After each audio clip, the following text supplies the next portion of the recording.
All right. Welcome to episode 10 of DAO Talk, your one-stop shop for everything DAOs.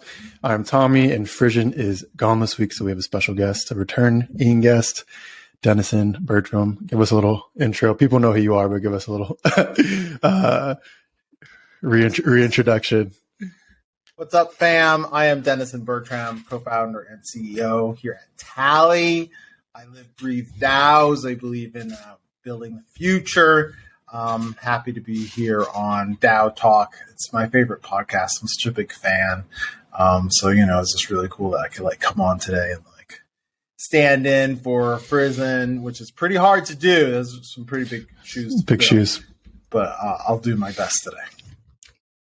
Awesome. So yeah, let's get into it. Another slow week. We're still in that bear market. Things are still pretty slow, but as we've said over and over again, it's hot DAO contributor summer.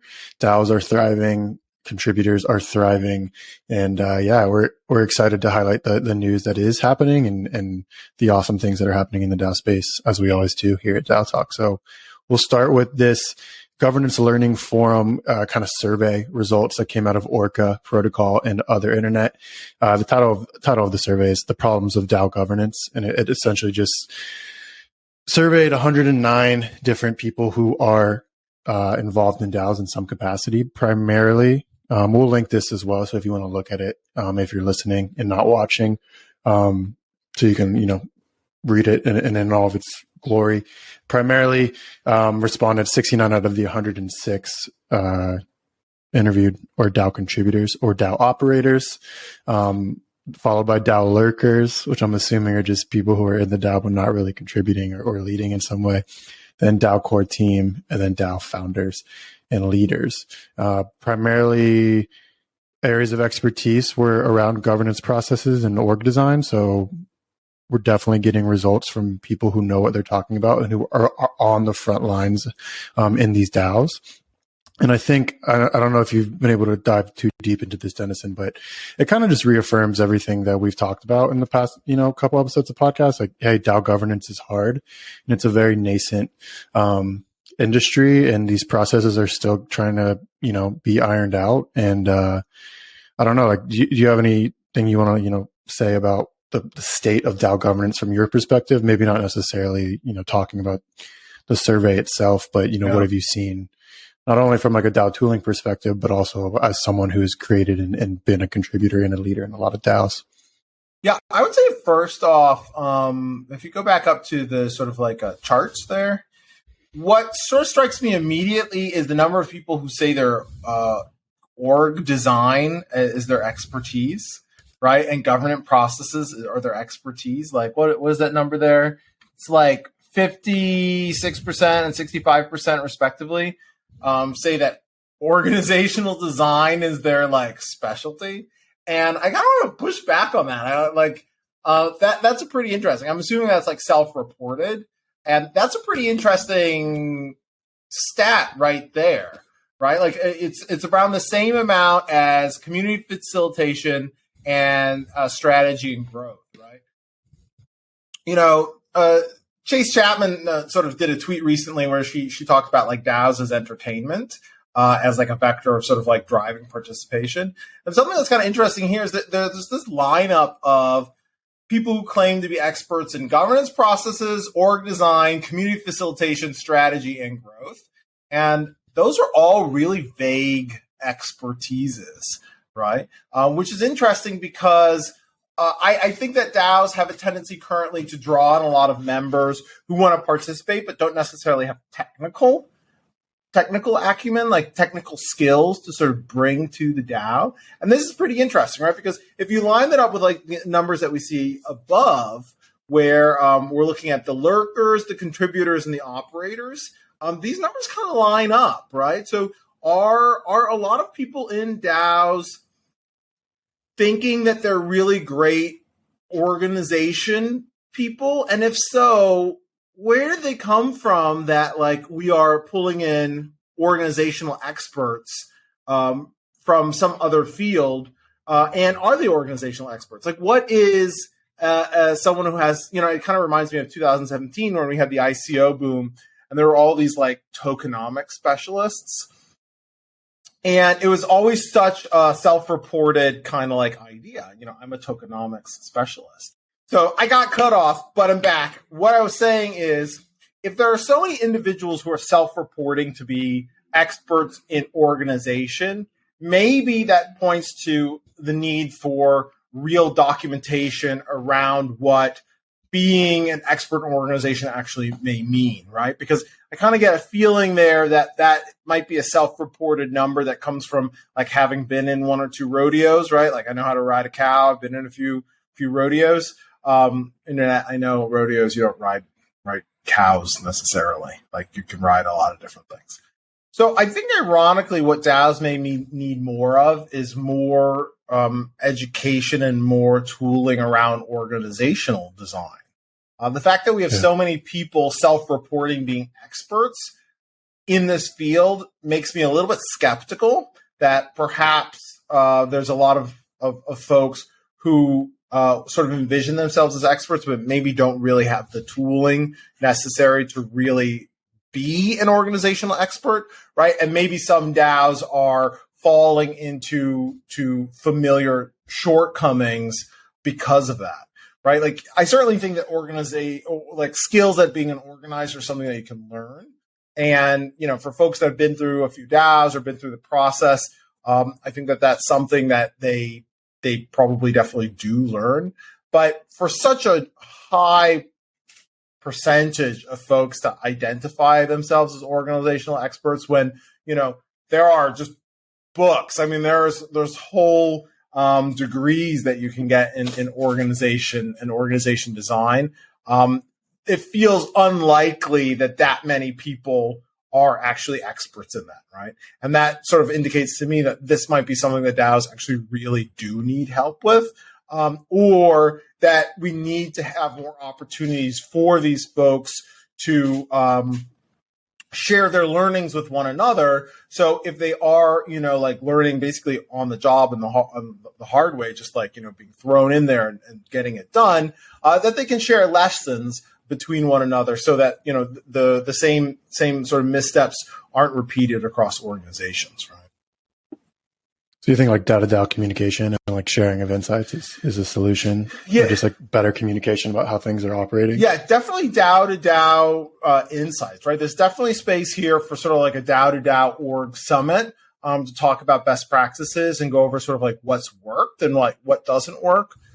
Just because, again, I mentioned before, maybe I was cut off when my internet dropped, but in 2017, there were so many tokenomics experts for ICOs. And it was just this weird thing where people were like, oh, I'm an expert in tokenomics. And it was like, well, what does that really even mean? And if there are so many people who are experts in tokenomics, does that actually indicate that we have a problem here, that maybe we don't have as much expertise here as we sort of self-reporting think that we do? And I think in hindsight from 2017, that's kind of true, right? Like the tokenomics for a lot of these projects didn't really work out. So maybe a lot of the self-reporting for tokenomics experts wasn't accurate. So maybe here, this is a great place to start with thinking about like where DAOs can share learning and maybe identify a weakness. Yeah, I think, we were talking a little bit before we got on, like, okay, well, like, what is the conclusion of this? And there wasn't really much conclusion drawn in the survey per se. And I don't know if that was necessarily what the goal was, but I think that's like probably the conclusion I would draw as well is like, hey, we need, less, thought pieces and governance experts, like you say, and more like actual, figuring out what actually works and then pushing that throughout the ecosystem. So like, what would you say is like, I mean, we're going to kind of talk about it next, like from Orca itself in pods, and we talked a little bit about pods before. What do you see as the characteristics of a DAO that's functioning on a high level in regards to governance? Yeah, I think DAOs that are functioning on a high level, I don't think there's a one set standard of what that means. Some DAOs don't get anything done. Maybe that's by design or deliberate, and that's a kind of functionality. Smaller DAOs have different working groups. The working groups, I think, has an unexpected downside that I think folks haven't necessarily fully appreciated yet. But the operations of the organization when it gets sort of like atomized into these smaller groups, these smaller working groups. You sometimes actually make an opaque organization, right? Like, it becomes very bureaucratic, which is, it can be fine, right? Certainly that adds to the streamlining of execution for things or certain things. But I think under other conditions, it becomes very opaque as to like who controls what, who's responsible for what, how is there sort of accountability managed between these organizations. So I think as the sort of sub-DAO structure gets more popular, I actually think that we're going to see this sort of like curve where it starts by adding operational efficiency, but there's going to be some point where the operational efficiency is going to drop because it's going to be hard to understand or like hold these groups accountable or follow up with them, and we may see overspend for organizations or a failure to follow through on different projects. Additionally, what I think is going to really happen, and this sort of goes to the question around, are there really organizational experts, is the efficiency of these working groups is going to be vastly different, right? Because these working groups are going to be comprised of individuals with very different talent sets, of very different talent skills. And I'm not really sure that, every subgroup is going to get a project manager that is just on top of it and making sure stuff happens, right? We know that some of these subgroups are mostly, crypto famous individuals or sort of like popular individuals or maybe like founders or maybe like investors. And that sort of like talent set for an organization that may be, or, sub-org that may be responsible for getting something done might not have all the pieces. Right. So I think there's going to be, in the beginning, there's going to be this like, operational efficiency that comes from these sub-DAO structures when it's really clear what needs to be done. Right. You don't have to ask the voters if you can spend money. You just go spend money. But I think over time, what we're going to see is that structure is going to probably, without proper tooling, is probably going to exacerbate DAO problems because the functionality of the organizations has become very, very opaque, right? And we're not going to be able to hold accountable directly a lot of these members in these sub-DAOs. It's going to be very difficult for participants in the DAO at large to understand where things get done, where the decisions happen, and why. So I think we'll see that sort of curve where it's good in the beginning, but then it actually kind of maybe makes a bureaucratic mess sooner rather than later. You said like without the proper DAO tooling, like do you think like what do you mean by that, and like what type of tooling would you say could help solve some of those problems, or do you think like those problems, some of them are just unsolvable by DAO tooling and it's just part of like you said, that curve, like it's inevitable that's going to happen? Yeah, I think the a great example here is who's responsible for what and who's responsible for maintaining the index of who's responsible for what. Right. And when you find who's responsible for what, how do you hold them responsible for that thing? Is there another organization that holds them responsible for that? Right. Certainly there's a sort of what you have up on the screen right now is optimistic governance where, you do it and then, people can come back later and say, oh, this was like a bad idea. One thing that you start to see with groups of individuals is there's like a disbursement of responsibility, right? You sort of see it with multi-sig signers where like, you need to get everyone to sign it, but who's responsible for getting everyone to sign it? Who's responsible to send out the bat signal that everyone should sign? Who's responsible for paying the gas on the final execution of that and getting refunded for that money spent? Right? When you get a number of people in a room and give them a task together and they aren't necessarily well equipped to carry out that task, and then the task doesn't get done, who do you identify as being the sort of like blocker? Do you identify the entire group? These kind of questions I think will come up. I've certainly seen them already, so I think we'll see that more. For the type of DAO tooling, one of the things I think is important is, one of the future feature sets that's coming to Tally is the ability to have your sub-DAOs listed as a part of your DAO. We need to surface everything that's happening in the different parts of the organization in one place. So you understand, okay, we're voting on this thing somewhere, right? You need to understand how do these people get the money? that may still be a difficult thing to do, right? A solution that a lot of teams tend to do is to build this feed, which sort of like tells you everything that's happening. In general, I find these feeds very, very overwhelming. They're sort of just like, bam, huge, massive information. It's a little bit hard to have context. So you start to wonder, is there going to be a way to really like follow a thread? Is there going to be like an org explorer or a block explorer for decision making to make clear where these things happened? And one of the things I think I worry about here is that multi-sigs by nature take the decision making process off chain. So whereas when you're voting on chain, the proposal is something that you see on chain and everyone has access to and visibility to. For multi-sigs, they execute. The execution is sort of like the last step, but it's also the first public step, right? Or the first permissionlessly public step of the execution of idea. And at that point, it's too late, right? So I think this idea, we're scrolling through like optimistic governance, is that people are going to work on it and then maybe somebody can come and veto it. But it's, that I think is another opportunity where tooling needs to maybe fill that void, or maybe procedures need to fill that void. Because if you can't understand where decisions are being made and why, how are you going to speak up on optimistic governance when you think something isn't working well, right? That's essentially trusting individuals to do a good job and then trying to hold them accountable to it later. But a lot of harm can be done in between that period of holding someone accountable for something.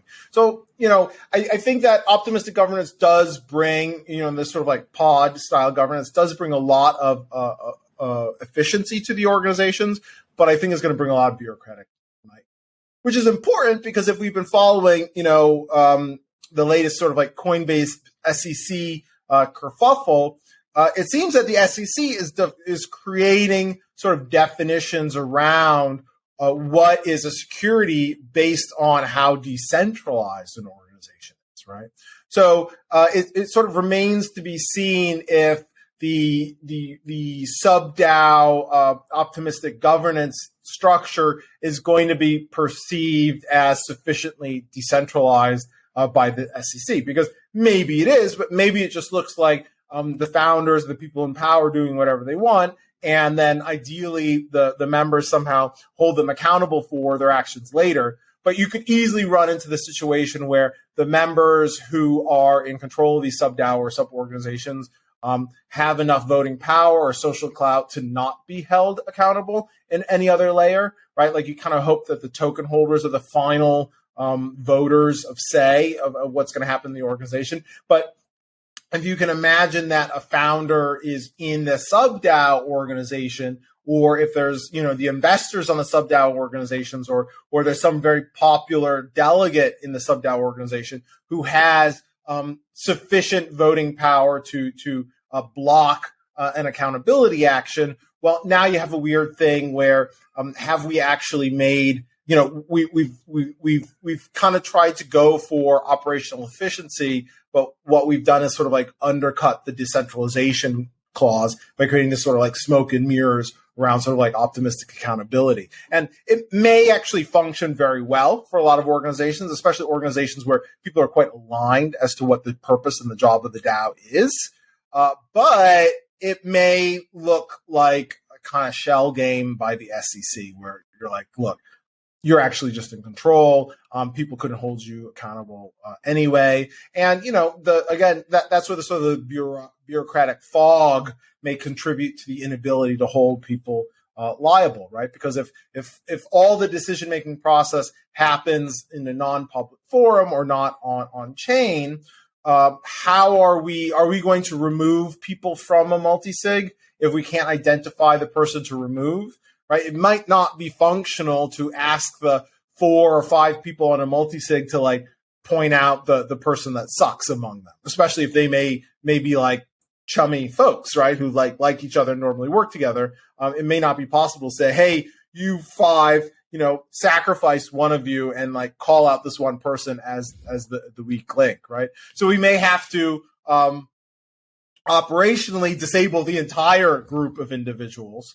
And that may be a negative experience as well, right? Like you may lose talent there. But more than likely, I imagine that folks are probably going to want to err on not losing talent. So you could imagine that, you have a sub-DAO org where, one or two members are, not productive, but that sub-DAO represents a kind of clique of decision makers.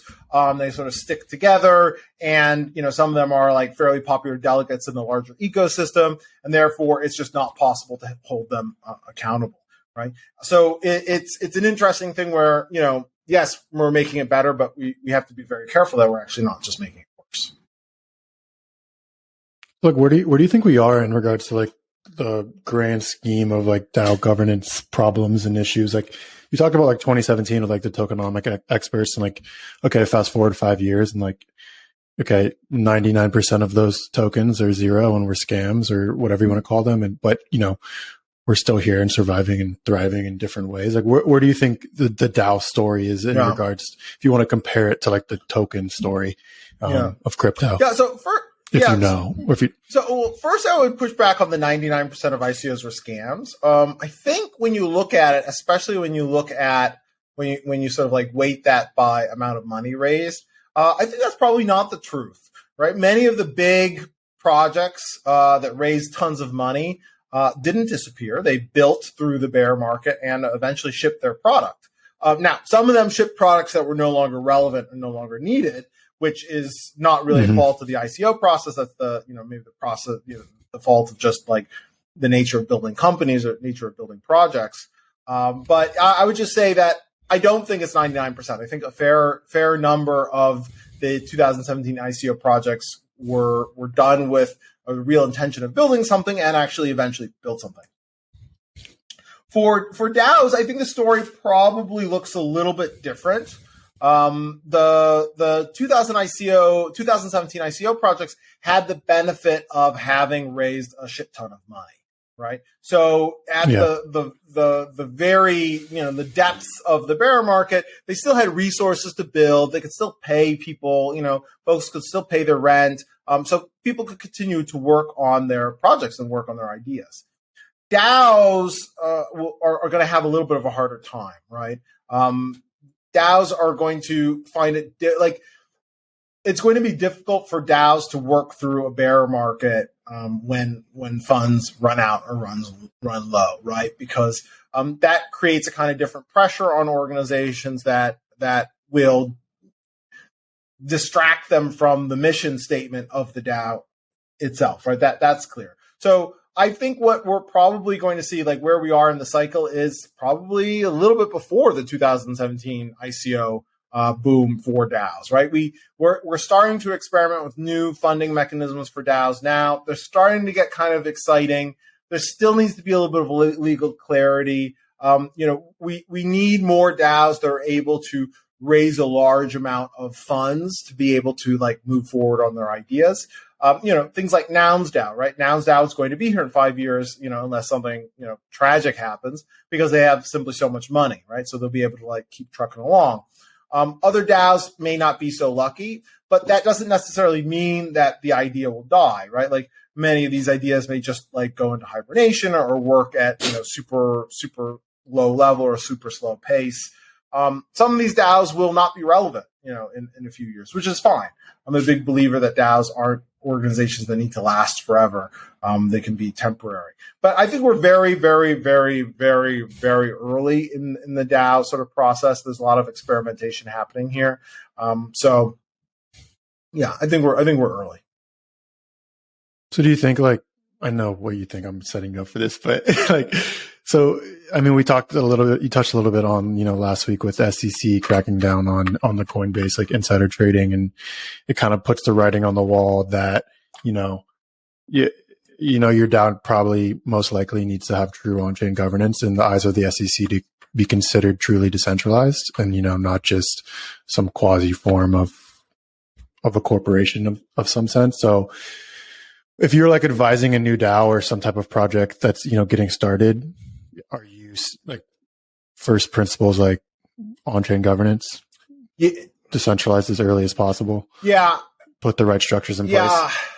Yeah. I don't think it necessarily needs to be decentralized from day one, but you kind of need to have a plan for getting there from day one. And I think it depends on who you are and what you're building, right? Like how you raise funds or like how you issue a token, right? I think that's quite important because that will, that'll probably be more important in the determination of whether or not a DAO's tokens look like securities than anything else. For example, if you're going to sell land for something that doesn't exist yet, that feels very tricky, right? Like that feels like, okay, you're going to sell, land and ideally somebody is going to build something special for it. And then the value of that land is going to go up and then you'll be able to like sell your land and make a profit. Even if that land is a governance token, I think you're going to have to be very, very careful there. What would be different is, in my mind, again, this is not legal advice, I'm not a lawyer, is if everyone had land, if somehow land was evenly distributed and it was the responsibility of the landholders to do something to make it more valuable, then it looks a little bit different, right? I think it's tricky when, the founder owns 62% of all land and, the rest is sort of like divvied up in sort of like a foundation or like the users, right? Then it begins to look a little bit skeptical because it's hard to make the case that the decision making is actually done by the community, right? Like it's done by the community as long as you agree with it, right? So I think the SEC sounds, again, this isn't legal advice, they sound like they are going to be very thoughtful about if it's really decentralization or if you have this like superpower over the community and to what degree the community is like building with you.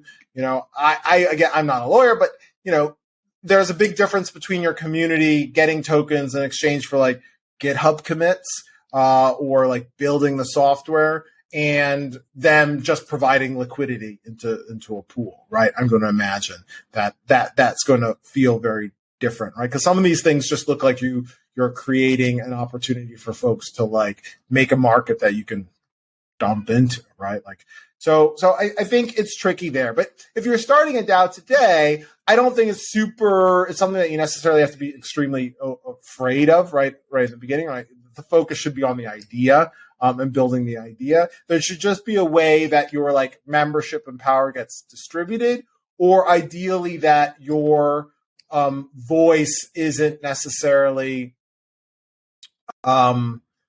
so predominant, which is a hard balance, right? And that's where like sometimes founders get tripped up in the DAO thing, right? They want to build their thing, but they don't want to give away the sort of like power over it, which I understand, right? Because you also want to like make sure you get your thing that you're building right at the beginning. Yeah, and this tweet that you have up here on the screen, if you were a startup founder at idea stage who wanted to build it out as a DAO, it seems like Noun's model would make you susceptible to having your mission hijacked. Yeah, absolutely. Absolutely. That makes you susceptible. So then I think you have to think about how you, what's this DAO formation about, right? If it's a startup, which I think DAOs can be, I think we can definitely build startups as DAOs. You may want to have something in place to explain how decision-making decentralizes over time, right? Like maybe you don't have to have it all in the beginning, but you can say, hey, as a founder, I'm reserving X amount of decision-making ability for X amount of time or to X amount in like goals so that we can most efficiently get there. And these are the steps to take to sort of like join that decision-making process. And here are the roadmap for how we get more decentralized. And then of course, stick to it, right? That's a very important thing. Other communities really come up around an idea, and the idea is so clear that DAO founders shouldn't need to have that kind of like worry, right? Where this is so clearly a community thing that it's not necessary for one person to run it, right? And those are kind of different DAOs. I think both work, both can be done, but they're a little bit of a different kind of DAO, right? Like if I'm starting Dennison's cake shop as a DAO, it's going to be very difficult for me to, in the day one, say, okay, I'm building Dennison's cake shop. Now we're all in a DAO. And then somebody goes, let's sell steak, right? And then people are like, I love steak, and they vote 51% to like sell steak. Well, yeah, my cake shop idea has kind of been like undermined a little bit, but ideally we've sort of structured the onboarding of membership to this cake DAO in such a way that is more successful, right? Like maybe you go into like cake forums and you invite cake people to like join your cake DAO, right? Maybe you don't go into steak forums and invite steak people to your DAO, right? So there has to be a little bit more thought on the founder level of what the membership of your DAO looks like. But that doesn't feel like a huge departure from what you have to do as a startup founder anyway, right? If you the three friends, you get together, you're going to start a startup. Yeah, two friends can decide to go in a different direction, and that can very much, destroy the organization that in your mind you thought you were building. So it's not a new problem. I think that some founders may just want the security of like, I'm CEO. At the end of the day, what I say goes, and that is in a way a little bit of a crutch on leadership, where if I fail to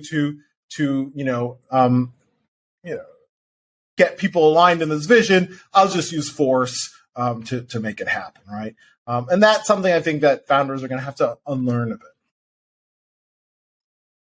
Yeah, I think just kind of taking everything you're saying is like a lot of it is comes back to, it's a human behavior problem, not necessarily an organizational design problem. And like, it's more about picking the right organizational structure that works for what your purpose and goal is. So like going into this tweet, which is talking about, we mentioned a little bit about nounsDAO, and it's kind of rocketing to the front of everyone's like mind share in the DAO space is like, it's because it's kind of like the cool, trendy project that's also, building a really cool governance primitive.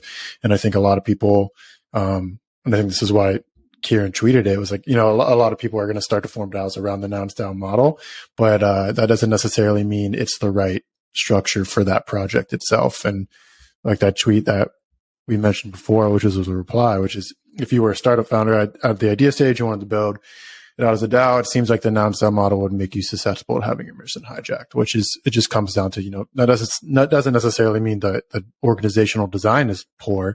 It's just, the match between what your goal is. And if you want to be, the more traditional startup where like, hey, I'm CEO and what I say goes, like having a nounsDAO governance model where, everything is governed by one individual NFT, whoever holds it, and it governs that multi-sig shared treasury. You're offering yourself up to a lot of potential problems where your mission can get hijacked and, things are not going to go where you want them to go. Yeah, I think there are solutions to this. I see that nobody's offered a solution here.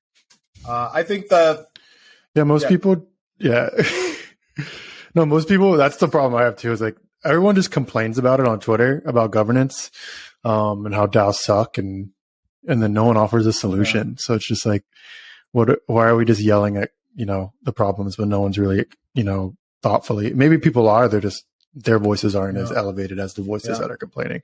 Can we update a response to that tweet right here? Sure. I would say, we're gonna live tweet this. Not this one about how it fails, but the one about the startup question of like losing the mission. Yeah. So this one, I think the easy answer to this is allocate the startup founder greater decision making power at the beginning, right? But eventually they get sort of diluted out. So if you look at the nounsDAO version, right, nouners get 1 out of every 10 nouns goes to the nouners. So it's like, I guess, 10%. That's a lot. That's a lot, right? And they're not getting diluted. However, in aggregate, they are, right? Because day one, the 9 people mint, a token, they get 1.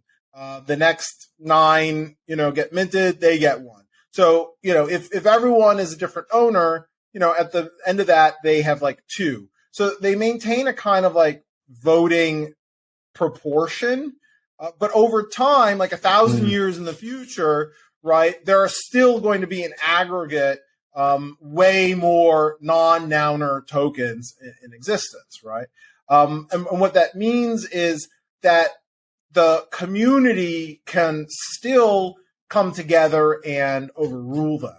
And what you kind of want is this design that, this is way past the tweet. I forgot we were live tweeting this, but basically you want it so that eventually groups of the participants can challenge the founders, right? That I think is what's important. They don't have to challenge the founders day one, or be able to challenge the founders day one. But as time goes on, more of the decision-making power should be held by the community, so they can make more and more of the decisions, and they have to coordinate more and more amongst themselves to get something passed. And I think that's a pretty easy win on this.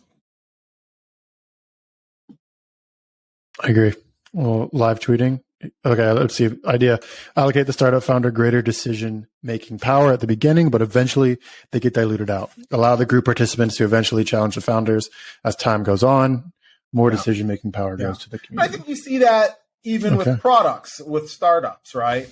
In the beginning, you build what you want to build, but as time goes on, you get more and more customer feedback, and you start building more and more what the customers want, and maybe less and less of what you think is important, and that sort of goes the same way. Like eventually, the customers are sort of dictating your roadmap. If you're a successful business and you listen to your customers, then the founder. Yeah, Victoria Beckham is reuniting with Spice Girls for a new documentary. Oh my God! Oh no! If you want to be my DAO, first you got to contribute. DAO members are the title of the episode. we said we got to get someone to do that song. Well, that'll be if the meme. If you want to DAO, really DAO. I want to DAO. It's a really DAO. You gotta delegate your votes to the other ones. It'd be great. Not a bad idea. Not a bad idea for a meme. Like that crypto TikTok from those girls that went viral a couple months ago. That was took over. That'd be good. All right. Before we hit meme of the week, what's going on in Tally? Since we have CEO and co-founder, what should people be looking at? We are building some awesome new features to get onboarding even easier. We're trying to reach up earlier in the cycle, in the funnel for DAOs, trying to get folks really at the start of ideation to help them make their DAO real early on. So we're building around a lot of tools around that. We're hopefully going to have a lot to share come September 1st that we're particularly excited about. The other thing that's really cool is we've been building Content Guild, which is a DAO that Tally is building around scaling our content efforts. Besides DAO Talk, of course, we do a lot of content. We create a lot of content. And to support that and to scale that out, we are making a DAO out of it, where members actually use Tally to get paid for their articles, submit and propose story ideas, get help from editors, that kind of thing. And ideally right now, it's sort of like the Tally ecosystem, but eventually other teams will be able to contribute, other individuals will be able to contribute, and this will become really a resource for folks at large. So that's a particularly interesting thing that we're working on right now. We have some performance stuff coming up on Tally, making it a lot faster. And we have some cool, exciting stuff about Gnosis Safe coming up. So pretty soon you'll be able to use Gnosis Safes directly on Tally. So we are pretty excited about that. Yeah, Tally's, we put a lot of content around DAOs, and we want to be your main source for, DAO information and DAO content. But we also want to remind you that, we're creating the tools and empowering the next wave of DAOs, and also empowering, current big DAOs, some of the biggest DAOs, or the biggest DAOs on Ethereum, and other chains as well. You use Tally user interface. So keep an eye out around September 1st for some awesome new stuff. And where to look around, DAO Talk podcast, blog, newsletter, Twitter at Tally XYZ is probably the best place to stay up to date on everything. But yeah, a lot of cool things coming from the Tally team. And then we'll end on a nice little meme of the week, which A theme in the Slack recently has been around like note taking and to-do lists. I think that's been my doing. And so true. You have your classic chart. Apple Notes on each side of the that is bell crazy curve, and in the middle. Yeah, I started with Apple Notes, then I tried Notion, all these other things, and I'm back to Apple Notes. Back to them. Yeah, I'm in that process now where I'm like, everything's kind of disjointed, and I kind of wanted to have like a centralized like Notion or Roam or something, and then I just keep reverting back to Apple Notes because it's that simple, or Post-it notes or something like that. So I got a ton of them here. All right, well. There you go. Exactly. It's the tried and true method. But yeah. All right. This has been episode 10. This is the 10th episode of DAO Talk. Unfortunately, Frisson wasn't here for that 10th episode.